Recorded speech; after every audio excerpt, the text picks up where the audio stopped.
Aujourd'hui, je vous raconte l'histoire de Sarah Grace Martinez, une jeune fille de 18 ans dont la vie basculerait de manière inattendue. Le 23 août 2024, à 16h47, elle mourut dans une voiture sur l'Interstate 35 au Texas. Son cœur cessa de battre pendant 6 minutes et 33 secondes. Ce qu'elle expérimenta durant ces secondes interminables hantera son esprit pour toujours. Sarah avait grandi à Houston, au Texas, dans une famille qui ne se rendait à l'église que 2 fois par an, à Noël et à Pâques. Ses parents, Maria et Robert Martinez, tenaient un petit restaurant mexicain du côté ouest de la ville. Elle avait 2 sœurs cadettes, des jumelles nommées Isabella et Sofia, qui avaient 14 ans. Bien qu'elles fussent proches, leur relation n'était pas parfaite. Son père travaillait des semaines de 70 heures, tandis que sa mère passait la majorité de son temps à gérer les comptes et à élever leur fille. Avec des notes toujours au-dessus de la moyenne et une bourse d'études complète pour l'Université du Texas, Sarah pensait avoir sa vie parfaitement planifiée, la faculté de médecine à 22 ans, la résidence à 26 ans, peut-être un mariage à 28 ans. Elle avait établi des tableaux de planification, tous codés par couleur, un tableau de vision sur son mur, rempli d'images d'hôpitaux et de blouses blanches. Mais rien dans ses projets ne prévoyait le 23 août. Ce jour-là, elle rentrait chez elle après un stage d'été à l'hôpital méthodiste de Houston. Elle avait accompagné un cardiologue. Un cruelle ironie, pensait-elle, au moment où elle ressentit une douleur vive à la poitrine, comme si une poigne de fer s'était jetée sur son cœur. Elle s'arrêta à un feu rouge, vérifia son téléphone et découvrit un message de son petit ami, Marcus. Peut-on parler ce soir? C'est important. Son estomac se tordit. Ces mots n'annonçaient rien de bon. Le feu devint vert. Elle rangea son téléphone dans le vide-poche et s'engagea sur l'autoroute, mais la douleur devint insupportable. À ce moment précis, alors que sa vision commençait à se troubler, elle tenta de se garer sur la shoulder. Son dernier souvenir fut celui de sa voiture dérivant vers la barrière en béton. Le dernier son qu'elle entendit fut le crissement métallique suivi du fracas du verre brisé. Puis, il y eut le néant, mais aussi la plénitude de l'existence. Elle flottait, comme si elle se tenait entre deux battements de son cœur. Elle pouvait voir son corps affalé sur le siège conducteur, avec le déploiement de l'airbag et le sang coulant de son visage là où elle avait heurté quelque chose. La voiture était tordue contre le mur, la capot fumant. Des gens commencèrent à s'arrêter. Un homme avec un gilet de sécurité courait vers elle, le téléphone collé à l'oreille. Une femme criait. La circulation avait totalement cessé des deux côtés de la route. Essayant de crier qu'elle allait bien, elle comprit alors qu'aucun son ne sortait de sa bouche. Elle était là, mais pas là. Elle observait le travailleur de la construction ouvrir la portière de sa voiture. Elle vit son visage changer lorsque la peur remplaça l'espoir. Il commença des compressions sur sa poitrine, comptant à voix haute. 1, 2, 3, 4. Elle se sentit désolée pour lui. Il avait l'air si effrayé, si désespéré. Elle aurait voulu lui dire que tout allait bien, qu'elle n'avait plus de douleur. Elle se sentait paisible, légère, comme si elle était faite d'air. Mais alors, elle ressentit une traction, comme si un cordon invisible l'attirait vers l'arrière. L'autoroute disparut. Sa voiture, son corps disparurent.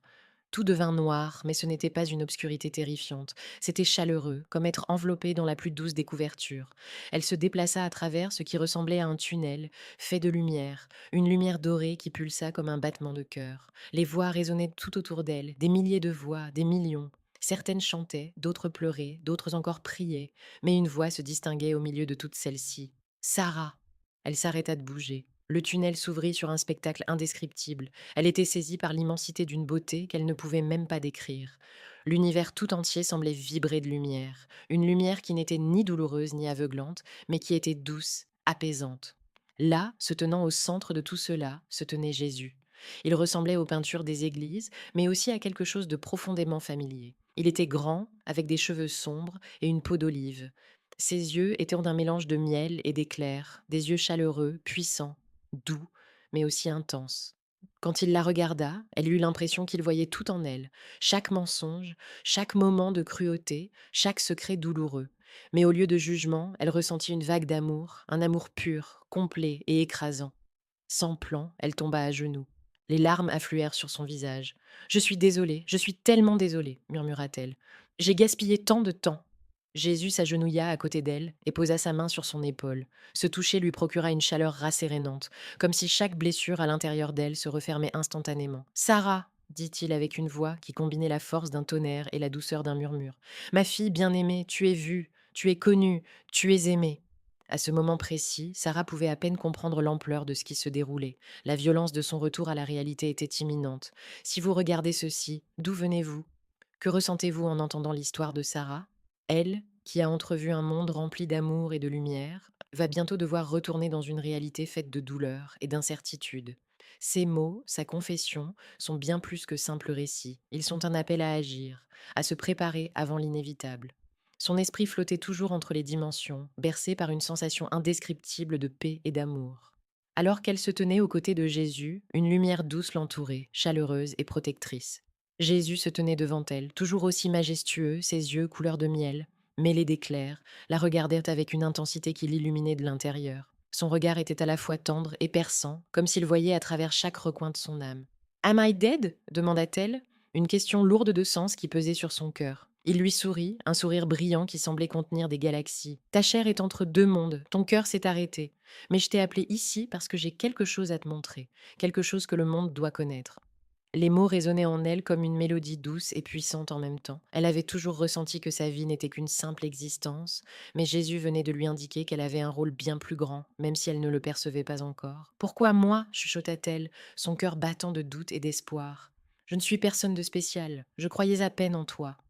Tu es exactement celle que j'ai choisie, lui répondit-il avec calme. Pas à cause de ce que tu as fait, mais à cause de ce que tu es prête à faire lorsque tu reviendras. Un frisson d'espoir traversa son être à l'idée d'un retour. Je peux revenir interrogea-t-elle, une lueur de vie et de possibilités renaissant en elle. Ce choix viendra, dit-il.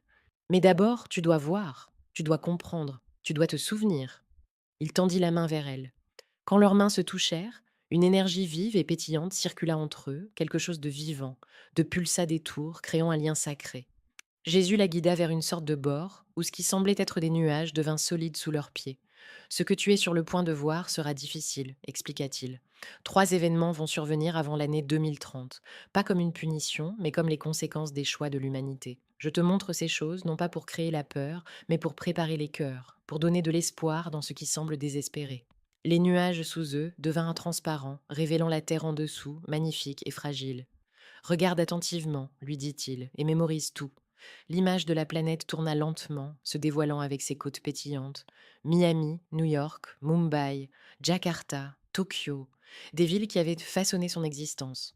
Puis, elle observa quelque chose d'inattendu.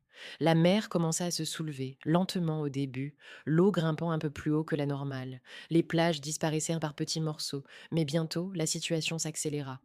Les océans frémirent, devenant plus hauts, plus violents, des vagues de tempête de la taille de buildings frappant les côtes. Des quartiers entiers disparaissaient sous de lourdes eaux sombres. Ce qu'elle voyait était intense, mais elle ne se contentait pas de regarder. Elle ressentait les émotions des gens vivant ces drames. La panique d'une mère attrapant ses enfants en courant vers un périmètre plus élevé.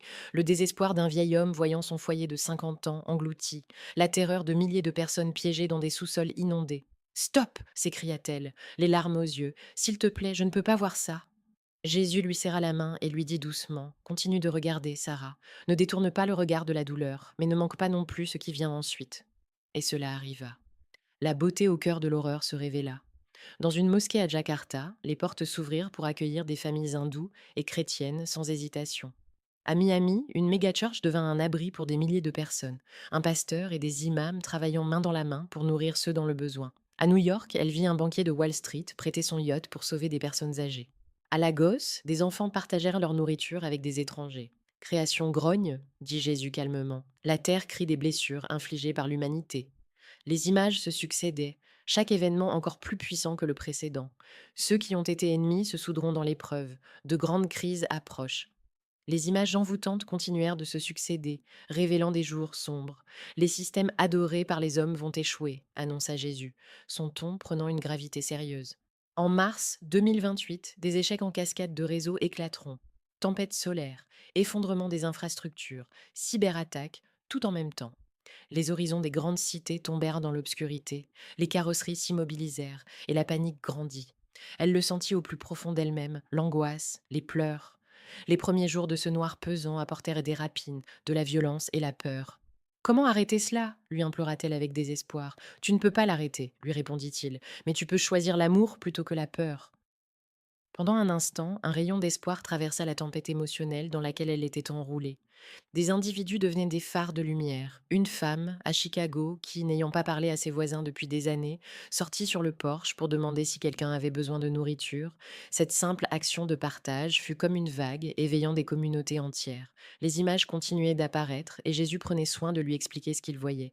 Dans la souffrance, les cœurs s'adoucissent. Les personnes qui pendant des années ignoraient l'autre se joindront à nouveau, s'unissant dans la douleur, s'éveillant aux besoins d'un autre. Je te montre ceci pour donner un espoir immense.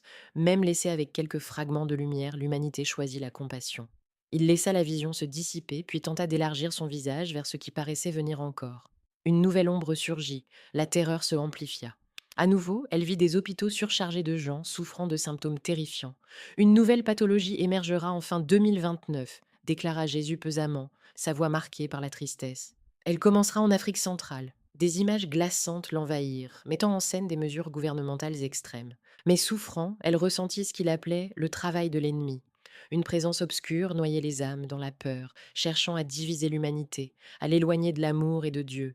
La peur sera l'opposant à la foi, dit Jésus avec une colère tangible. Ce sentiment arrachera des âmes. Et tandis qu'elle restait là, toutes ces visions battant leur plein, elle réalisa l'ampleur de la tâche qui l'attendait. Jésus, la tenant doucement par les épaules, l'assura qu'aucune peur, aucune tragédie ne pourrait la saisir. Une brume éblouissante la recouvrit, douce et chaude, enveloppant son esprit comme une couverture. Entre les cris, elle entendait au loin une mélodie, des prières énoncées par des millions. Jésus lui rappela le pouvoir des prières. Chaque voix, chaque prière représentait des fils d'espoir qui s'étendaient à l'infini, et à travers chacune d'elles, des choses impossibles pourraient se produire. Et alors qu'elle contemplait avec émerveillement cette tapisserie divine, Sarah sut, avec une certitude profonde, qu'elle reviendrait. Elle se leva, mais pas sans être marquée, une lumière chaude dans son cœur, un appel pressant pour ceux qu'elle aimait. C'était sa conviction. Le moment du retour fut soudain et intense. Sarah ressentit une force invisible l'attirer à nouveau vers son corps. Et en un instant, elle fut happée par des ténèbres écrasantes. Tout ce qu'elle avait connu de la paix, de la lumière et de l'amour disparut, laissant place à une douleur écrasante. La chaleur brûlante du feu dans sa poitrine la frappait avec une violence inimaginable. Elle était de retour, prise dans un corps épuisé, pétri de souffrance. Des voix s'agitaient autour d'elle, des cris d'agitation, des termes médicaux qui flottèrent dans l'air. Elle est de retour. Nous avons un pouls. Tension artérielle à 60 sur 40. Elle est critique. Les sons s'entremêlèrent dans un tourbillon de confusion alors qu'elle luttait pour ouvrir les yeux. Ses paupières étaient lourdes, presque impossibles à soulever. Elle tenta de parler, mais un tube était inséré dans sa gorge, l'obligeant à respirer artificiellement. Dans l'ambulance, elle resituait les bruits familiers, des sirènes hurlant, des voix qui prenaient soin d'elle, mais une chaleur tout au fond de sa poitrine s'élevait, une sensation de présence. Une voix douce, non audible, résonnait en elle, lui murmurant à l'oreille: Je suis ici. Je suis toujours là. Elle fut transférée à l'hôpital Mémorial Hermann, où tout devint flou. Les médecins, les machines. Son corps, bien qu'ayant survécu, était un champ de bataille. Sa mère, la figure du désespoir, se tenait au-dessus d'elle, son visage pâle et angoissé. Son père serrait sa main avec une telle force qu'elle ressentait la douleur. Ses sœurs, pleurant au fond de la pièce, ajoutaient à l'atmosphère de tension. Le cardiologue lui expliqua qu'elle avait ce qu'on appelle le syndrome de long QT, une condition cardiaque génétique qu'elle ignorait auparavant. Vous êtes l'une des jeunes femmes les plus chanceuses que j'ai jamais rencontrées, lui dit-il. La probabilité de survivre sans dommage cérébral, sans défaillance d'organes, est presque nulle. Elle se souvenait du moment passé avec Jésus, de l'amour qu'elle avait ressenti, de la lumière, de la joie. Mais maintenant, malgré les mots du médecin, elle ne pouvait s'empêcher de se sentir confuse, faussement miraculeuse. Ce rétablissement entraîna une série de changements profonds en elle. Elle se mit à voir la vie différemment. Les anxiétés du quotidien, les préoccupations de performances académiques, tout ceci semblait si futile. Elle se concentra sur son but, une chaleur persistante, celle de l'amour de Jésus, l'incitait à vivre différemment, à prendre soin des autres avant tout. Au fil des semaines, Sarah ne demeura pas la même. Elle se mit à partager son histoire avec sa famille, qui la soutenait. Sa mère la crut immédiatement, et au fil du temps, même son père, au départ sceptique, reconnaissait la transformation en elle. Les adolescents de leur quartier se rendirent chez elle, attirés par son récit. En lui racontant son expérience, elle éveilla la curiosité chez ceux qui cherchaient un sens à leur propre vie. Sa nouvelle mission devint claire. Elle fonda un groupe de prière appelé Cœur Prêt, qui se rencontrait chaque mardi soir, où, ensemble, ils prenaient le temps de prier pour le monde, pour la communauté et pour la préparation spirituelle face aux épreuves à venir. En partageant sa propre expérience humaine, elle créa des vagues de changement, des familles, d'anciens ennemis, des enfants, tous unis dans l'amour de Dieu, apprenaient à aimer sans peur. D'un lien à un autre, des histoires de rédemption éclataient. Une femme, inspirée par la grâce de Jésus, avait commencé à prier avec d'autres. Un homme qui avait autrefois vexé Dieu pleurait maintenant en son nom. Sarah réalisait qu'elle n'était pas seule. L'appel de Jésus résonnait encore dans son cœur, mais ce sentiment d'abandon disparut lentement. Avec chaque célébration de prière, chaque sourire partagé, chaque larme, elle atteignait un groupe grandissant de gens, en faisant d'elle une messagère d'espoir. Elle vit finalement les signes de ce qu'elle avait anticipé. Les inondations en novembre 2025 au Bangladesh, les pannes d'électricité, l'absence de nouvelles concernant un fléau émergent en Afrique. Tout ce qu'elle avait vu dans ses visions prenait forme. Tout cela commence, comprenait-elle maintenant. Si vous regardez cette vidéo, vous n'êtes pas ici par accident, déclara-t-elle. Que vous croyez ou non, il est temps de réfléchir à votre propre vie. La vie n'est pas définie par les incidences terrifiantes, mais par la manière dont nous y réagissons. Vous pouvez choisir d'ignorer ce message ou choisir de laisser cet instant changer votre vie.